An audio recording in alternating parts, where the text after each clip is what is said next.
Ni me jodas, me la copiaron. Bueno, en la clase de hoy voy a empezar un tema nuevo que es para el segundo semestre, para el tercer parcial, perdón. El tema es funciones. ¿Qué es una función? Entonces voy a definir qué es una función, voy a dar algunos ejemplos de relaciones que sí son funciones y otras que no son funciones, ¿verdad? Eh, y después vamos a encontrar el dominio máximo de una función. Dice que una función, sean A y B dos conjuntos, una función f de A en B es una relación, perdón, que tiene dos características. Una de ellas es que todos los elementos que están en este conjunto están relacionados con un elemento en este, ¿verdad? O sea, aquí no pueden sobrar elementos que se relacionen y además esa relación tiene que ser única. Entonces son esas dos características que las resumo aquí. A cada elemento de A se le asocia un único elemento de B. Así, esta es la definición formal. Así, f de A en B es función, sí y solo sí, para toda x que está en A, o sea, para todo elemento que está aquí, sí, existe un único elemento en B tal que ellos se relacionan. Eso significa esto. Ya cuando lo leemos, significa f de x es igual a y o función de x es y. Un ejemplo sería este. Digamos que aquí está el 1, el 2, el 7 y el 10. El 2, el 8, el menos 9, el 10, el 12. Antes decíamos, bueno, esta es la relación f. Antes decíamos, bueno, antes les dije que todos los elementos de este conjunto están relacionados. Entonces, todos tienen que estar relacionados. Vean que el 1 y el 2 se relacionan con el 2, no importa, ¿verdad? Este está relacionado y este está relacionado. ¿Cuándo no es función? Cuando el 2, ¿verdad? Por ejemplo, cuando alguno de estos elementos se relaciona dos veces. Por ejemplo, qué sé yo, el 2 se relaciona con el 10. Ya esto no es función. ¿Por qué? Porque un elemento del conjunto de este conjunto A se relaciona dos veces. Y aquí dice que todas las X en A existe un único elemento en B que se relaciona con él. Y aquí está existiendo dos elementos en B que se relacionan con este. Por eso no sería función. Pero lo vamos a quitar porque este es un ejemplo de función. Noten que no importa que sobren elementos aquí en B. No importa que sobren elementos en B. O sea, que hayan elementos en B que no se relacionan con A. Los que sí tienen que estar relacionados son los de A y tienen que estar relacionados una única vez ese elemento de A para que sea función. En el ejemplo número 3, no es función porque según la definición, todos los elementos de A tienen que estar relacionados. Y resulta que el 8 no se relaciona con ningún elemento, ¿verdad? Entonces, esta no es función. Esta tampoco es función porque el 8 se relaciona con dos elementos del conjunto de llegada.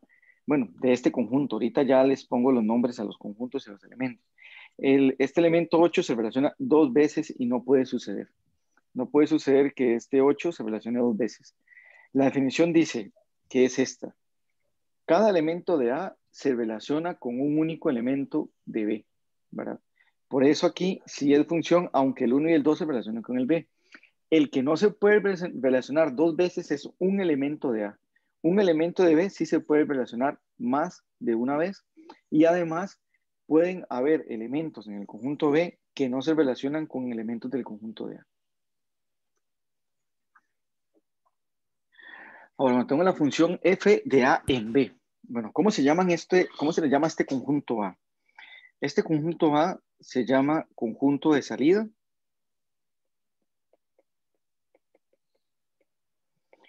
y también se llama dominio, ¿verdad? O sea, el dominio son todos los elementos del conjunto de salida. ¿Cómo se llaman a esos elementos del conjunto de salida? Esos elementos se llaman preimágenes. O sea, este menos 10, este 4, el 7 y el 8 son preimágenes. Y de hecho, preimágenes ¿de quién? El menos 10 es preimagen de menos 3 y el 7 también es preimagen de menos 10. Eh, el 4 es preimagen de 10 y el 8 es preimagen de 5. ¿Cómo se llama a este conjunto? Este conjunto se llama conjunto de llegada que también se le llama codominio. O sea que el codominio es el conjunto que contiene los elementos del conjunto llegada, ¿verdad? Y a los elementos del conjunto del codominio se le llaman, no, hay un conjunto más pequeño dentro del codominio que se llama ámbito. O también se le llama rango. Ahora sí, los elementos del ámbito se llaman imágenes. Las imágenes son aquellos elementos que se relacionan, bueno, primero que están en el ámbito, ¿verdad? Y que se relacionan con un elemento del conjunto de llegada. O sea, él es imagen de alguien, ¿verdad? Entonces, por ejemplo, el menos 3 es imagen de quién? Del menos 10 y el 7. El 10 es imagen de 4. Pero el 4, el 12 y el 8, junto con el 16, no son imágenes. O sea, son elementos del codominio, pero no son imágenes. Más bien son elementos del ámbito. O sea, que más bien aquí el ámbito yo podría decir que es el menos 3, el menos 5 y el 10. Esos son los elementos del ámbito. Los demás son elementos del codominio. Y a los elementos del ámbito se le llaman imágenes. ¿Okay? Por supuesto también que existe una relación que se llama F. Otro asunto que podemos decir aquí es cuál es la imagen de menos 10, que se escribe así, ¿verdad? La imagen de menos 10 sería menos 3. La imagen de 4 sería 10. La imagen de 7, que aquí lo vemos, ven, la imagen de 7 sería menos 3. Y la imagen de 8, que sería menos 5. Y aquí la vemos, la imagen de 8 sería menos 5. Para aclarar, bueno, la imagen de menos 10 es menos 3, que es la misma que o coincide con la imagen de 7. La imagen de 7 es menos 3, ¿verdad? La imagen de 4 es 10 y la imagen de 8 es menos 5. Lo aclaro porque me parece que antes dije algo que no correspondía, como que el 7, la imagen de 7 era menos 10 y no, ¿verdad? Igual aquí está correcto, aquí es donde le escribo que la imagen de menos 10 es menos 3, que la imagen de 4 es 10, que la imagen de 7 es menos 3 y la imagen de 8 es menos 5. Ya cuando uno lo ve en el gráfico, como la imagen de menos 10 es menos 3, entonces menos 10, menos 3 está en el gráfico de la función. Hay una diferencia entre gráfico y gráfica. El gráfico son el conjunto de pares ordenados. ¿Ve? Es el conjunto menos 10, menos 3. Perdón, el punto menos 10, menos 3 es un punto del gráfico. Aquí tendría otro que sería el 4,10. El 4,10 sería un elemento del gráfico. Ahora, ¿qué sería la gráfica? La gráfica ya sería el trazo de la función, o sea, esa gráfica, ¿verdad? Esto, por ejemplo, esta sería la gráfica de una función, ¿verdad? Pero el gráfico es el conjunto de puntos que definen a esa función. Después, entonces, tendríamos aquí también el 7, menos 3. Es un elemento del gráfico y noten que esto también se relaciona con el producto cartesiano que habíamos visto, bueno, que vimos para este examen, que menos 10,3, el menos 10 es un elemento del conjunto de salida y el menos 3 es un elemento del conjunto de llegada, ¿verdad? El 4 también es un elemento del conjunto de salida y el 10 es un elemento del conjunto de llegada. Cuando lo vemos en la gráfica, este menos 10 está en el eje X y este menos 3 está en el eje Y. O sea que estos son elementos del eje X y estos son elementos del eje Y. Y por último, el 8, menos 5 pertenece al gráfico de la función.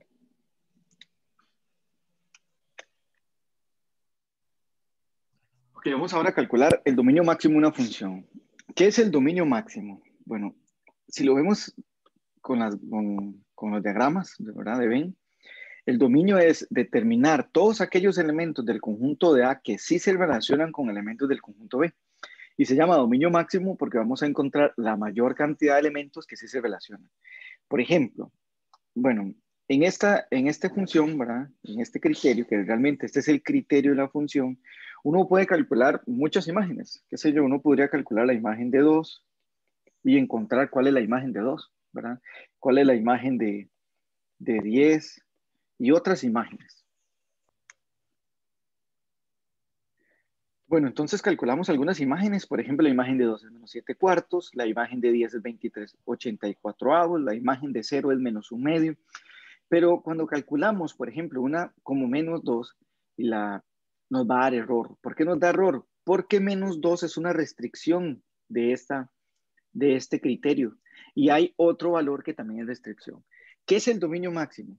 Es encontrar el conjunto máximo de elementos que pertenecen al conjunto de salida y quitar, ¿verdad? Los que nos sirven. Por ejemplo, este menos 2.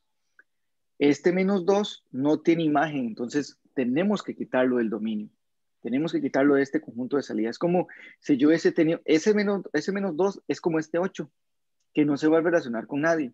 Entonces, para que sea función, lo quitamos y ya ella es función. Entonces, ¿cuál sería el dominio máximo de esta? El menos 2, el 7 y el 10, porque quitamos el 8 que no se relacionaba con ningún elemento. Ahora, ¿cómo calculamos el dominio máximo? El dominio máximo, bueno, de esta función y de cualquiera va a depender de la forma en cómo aparezca el criterio. O sea, el criterio puede escribirse de diferentes formas, digamos, o más bien, hay diferentes criterios y depende de lo que aparezca, así va a ser el dominio máximo. En este caso, tenemos una función que es una fracción, entonces hay una condición sobre ella y la condición es que en el denominador no puede ser igual a cero. O sea, la primera condición, o la única, porque no hay más, que tenemos en esta es que el denominador x al cuadrado menos x menos 6 no puede ser cero. En esto que escribí aquí en realidad escribo todas las posibles condiciones que hay sobre una función o sobre la forma de expresarla. Si hay un numerador que es polinómico, por ejemplo aquí, esto tiene un numerador y un denominador. El numerador es un polinomio, entonces la condición dice que no hay. Esto es como un resumen, ¿verdad? Si tenemos un denominador, que es la segunda, un denominador que es polinómico, ¿cuál es la condición? La condición es que ese denominador tiene que ser diferente de cero. Yo estoy en esa condición ahorita, ¿verdad? La condición sería que x al cuadrado menos x menos 6 tiene que ser diferente de cero. ¿Cómo resuelvo eso? Bueno, lo puedo resolver con la calculadora. Le hago mode 5.1, mode 5.3, perdón. Y escribo el 1, el menos 1 y el menos 6. Y me dan dos valores. X igual a 3 y el otro es x igual a menos 2. Bueno, como en este caso aquí es diferente, entonces aquí también escribo diferente, aquí escribo diferente. Entonces la condición es que el denominador no pueda ser 0. Eso significa que tenemos que quitar al 3 y al menos 2. Todos los demás números funcionan. Por eso aquí, cuando yo calcule la imagen de menos 2 da error. Y si yo calculo la imagen de 3, también va a dar error. Todos los demás números van a funcionar. Entonces, ¿cuál sería el dominio? El dominio sería todos los números reales, porque acabo de decir esa expresión, todos funcionan, excepto cuáles números, excepto el menos 2 y el 3. Estos números los quitamos porque ellos específicamente son los que no cumplen la condición, ¿verdad? O más bien cumplen la condición de que hay que quitarlos. Este otro es similar al anterior, estamos en la misma condición. ¿Por qué? Porque tenemos fracciones, ¿verdad? Que en el numerador tiene un polinomio. ¿Ven? Los dos tienen polinomio por numerador. Y cuando hay un numerador polinómico, pues no hay condición. No hay condición porque cualquier número real sustituido en X va a dar otro número real y no genera ningún problema. En el denominador, sí. En el denominador tenemos dos condiciones. La primera condición que tenemos es que x menos 10 no puede ser 0. ¿Por qué? Porque es un denominador polinómico. Y aquí lo escribo, aquí hago en el resumen. ¿Qué condición hay sobre un denominador polinómico? El denominador tiene que ser diferente de 0. Tengo una segunda condición, que sería de la otra expresión, de esta, otro denominador polinómico. Entonces, ¿qué condición hay sobre un denominador polinómico? Que ese denominador, x al cuadrado menos 4, tampoco puede ser 0.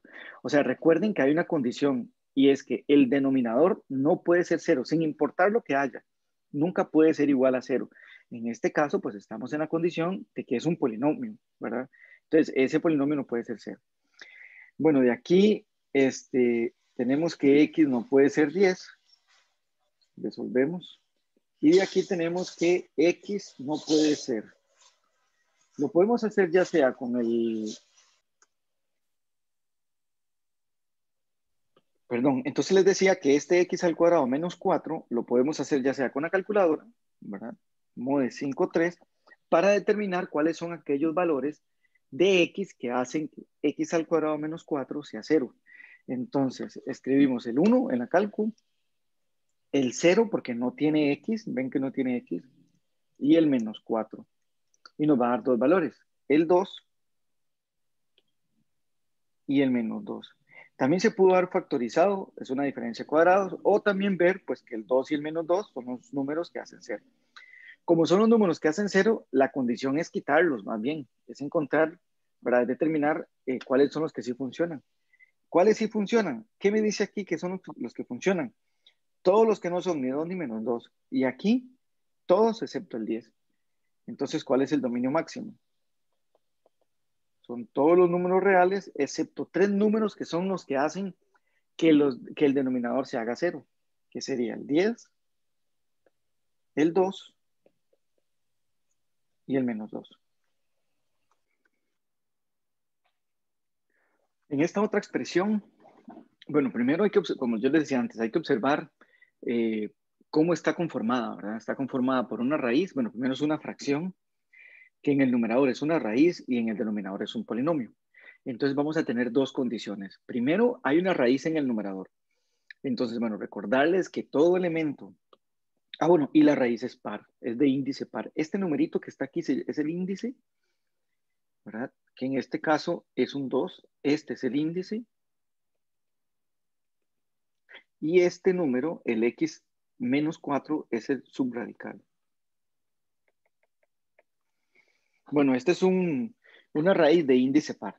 En una raíz de índice par, siempre el subradical o el número que está en la raíz tiene que ser positivo, siempre. Eso quiere decir que la condición es x menos 4 tiene que ser mayor o igual a 0. Ella no puede ser menor que 0. En este caso, como la raíz está en el numerador, entonces sí puede ser 0. De hecho, es esta condición. Vamos a ver, estamos en la condición 3, que es raíz de índice par. Ahora, ¿esa raíz dónde está?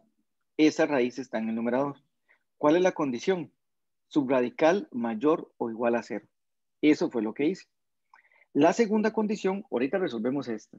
La segunda condición es que tengo un denominador un polinomio en el denominador. ¿Qué condición es? La 2, que es denominador polinómico. ¿Cuál es la condición? Denominador diferente de 0. O sea, x al cuadrado menos 81 no puede ser 0. Ahora sí, resolvemos cada una de ellas. Aquí obtenemos que x tiene que ser mayor o igual a 4, porque este 4 lo paso aquí a sumar. Y de aquí lo podemos hacer con la calculadora y obtenemos que x no puede ser ni 9, ni tampoco puede ser menos 9. Ahora sí, en este tipo de ejercicios, por tener esta desigualdad, nos sirve hacer una recta numérica y representar cada una de las condiciones. Y después tomamos una condición general para todo el ejercicio.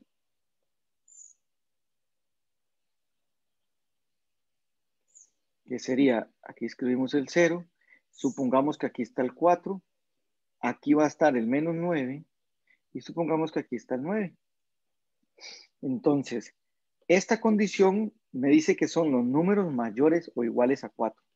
Los números mayores o iguales a 4 están hacia la derecha del 4. O sea, son todos estos. Y como son mayores o iguales, le pongo una bolita cerrada.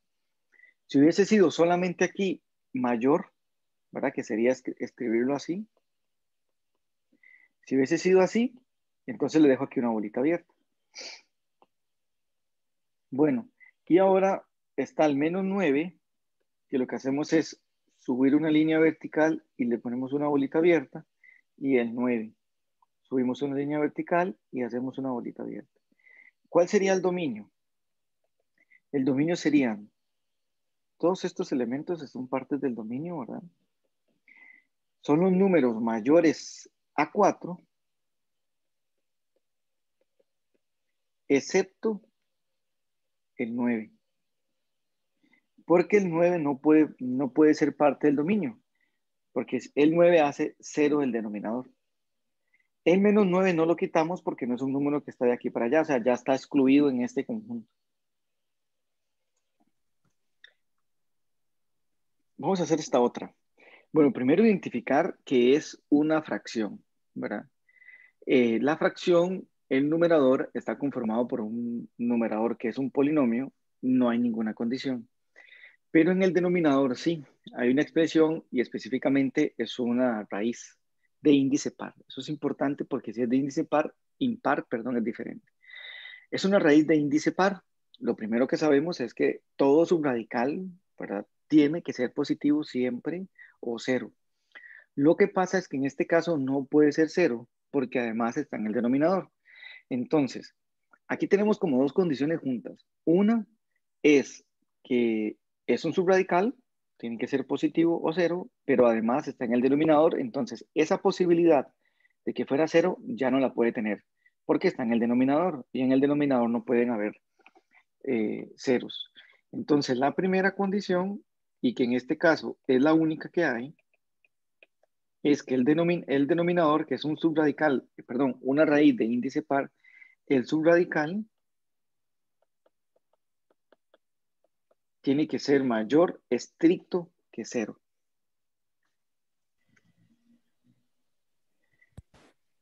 Bueno, entonces, ¿cómo resolvemos esta inecuación? Para resolver esta inecuación, bueno, primero factorizamos, lo pueden usar la calculadora. Cuando usted use la calculadora, le va a quedar, perdón, aquí tengo un error porque este tiene que ser menos, no sin más. Sí tiene que ser más, pero este tiene que ser menos.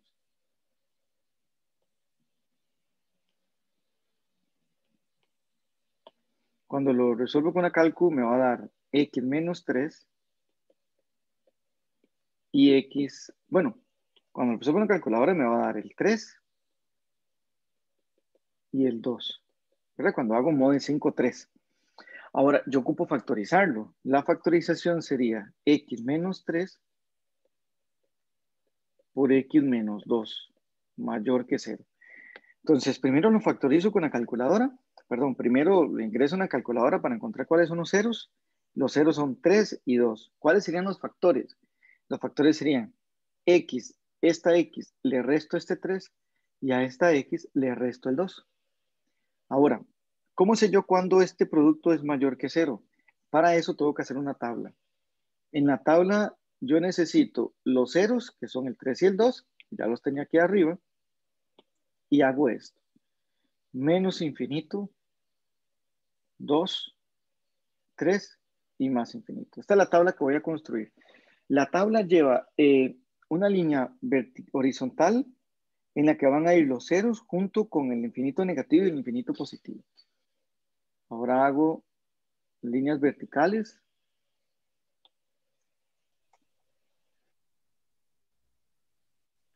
Bueno, entonces hacemos la tabla. La tabla entonces se construye con los números, aquí arriba son los ceros, con el infinito negativo y el infinito positivo. Aquí vamos a poner los factores respectivos de estos ceros. O sea, ¿cuál es el factor del 0,2? El factor del 0,2 es x menos 2. El factor del 0,3 es x menos 3. Ahora, como aquí me dice que tiene que ser estrictamente mayor, ni el 3 ni el 2 se incluyen. Entonces le hago una bolita abierta en ambos. ¿Por qué no se incluyen? Porque si yo hago x igual a 3 aquí, ¿verdad? En esto, me da 0. Y 0 por cualquier número da 0, pero no puede ser 0. Aquí dice que tiene que ser estrictamente mayor que 0. Lo mismo pasa con el 2. Si yo sustituyo el 2, esta expresión es 0. 0 por lo que sea da 0 y no puede ser 0. Tiene que ser un número mayor que 0. Ahora, estos que están aquí, de menos infinito a 2 es un conjunto. De 2 a 3 es un conjunto de números. Y de 3 a más infinito es otro conjunto de números. O sea que la tabla lo que me marca son, como decirlo así, tres grandes conjuntos de números. Los números menores a 2, los números de 2 a 3 y los números de 3 a más infinito. Y lo que vamos a hacer es determinar los signos en cada uno de esos intervalos. Bueno, esta sería la tabla, ¿verdad? Entonces decía que en la tabla ponemos los números los horizontales, en horizontal ponemos los ceros ordenados y estos números son los respectivos. ¿Cómo lleno la tabla? Bueno, usted lo puede hacer de dos formas. Una es sustituyendo un valor que esté dentro de menos infinito y 2.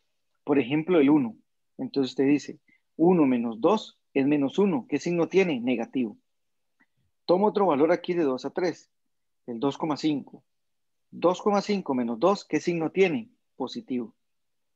De 3 a más infinito, un número, 5. 5 menos 2 es 3, tiene signo positivo. Otra forma de llenar la tabla rápido, ¿verdad? Esto que estoy diciendo se repite para el x menos 3. Otra forma de llenar la tabla rápido es decir, yo ubico los ceros. Aquí está el 0, el 2 es 0 de x menos 2 y el 3 es 0 del x menos 3. Entonces, hacia la izquierda del 0 es negativo y hacia la derecha del 0 es positivo, ¿lo ven? Aquí está el 0, hacia la izquierda es negativo, hacia la derecha es positivo. Eso siempre se cumple si el valor que acompaña a x es un número positivo. Por ejemplo, en este caso es un 1, aquí también. Pero si aquí hubiese sido menos 2, entonces más bien es al contrario. Hacia la izquierda del 0 es positivo y hacia la derecha es negativo. Entonces, en resumen, toda vez que este número sea positivo, el que acompaña a la x, empiezo en negativo y después del 0 cambio al signo positivo. Si el número que está aquí es un número negativo, entonces es al contrario. Empiezo por positivo y después del 0 es negativo. Ok, lleno la tabla. Esta tabla me va a decir los signos por intervalo, ¿verdad? Entonces, por ejemplo, en este intervalo de menos infinito hasta 2, ¿qué signo tiene si multiplico x menos 2 por x menos 3? Pues va a tener signo positivo. ¿Por qué? Porque menos por menos da más. Como en este intervalo ella es positivo y en este intervalo ella es negativo, cuando yo los multiplico, ella va a tener signo negativo, igual aquí. Ahora, el ejercicio me pedía que el signo de esta expresión sea positivo. ¿Por qué sé que sea positivo? Porque aquí me dice mayor que 0. ¿Ok? ¿En cuáles intervalos me está generando números positivos? En este y en este. O sea, que de menos infinito a 2 y de 3 a más infinito hace que esta expresión sea positiva. O sea, son los números del dominio. El dominio sería de menos infinito a 2 y de 3 a más infinito.